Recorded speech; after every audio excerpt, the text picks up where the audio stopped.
विभागीय क्रीडा संकुलाच्या मैदानावर महानगरपालिकास्तरीय सुब्रतो मुखर्जी फुटबॉल स्पर्धा सुरू आहे।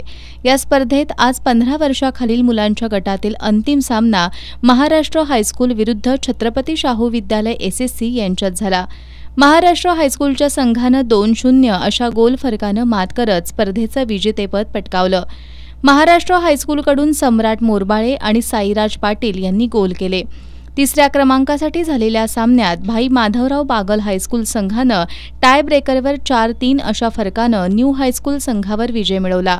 विजेत्या उपविजेत्या संघांना क्रीडा अधिकारी सुधाकर जमादार, राजेंद्र घारगे, शैक्षणिक पर्यवेक्षक बाळासाहेब कांबळे, कोल्हापूर स्पोर्ट्स असोसिएशन संचालक भाऊ घोडके, आशिष मांडवकर, दिग्विजय मळगे, क्रीडा निरीक्षक सचिन पांडव, क्रीडा शिक्षक प्रदीप साळोखे, सुरेश चव्हाण यांच्या उपस्थितीत गौरवण्यात आलं।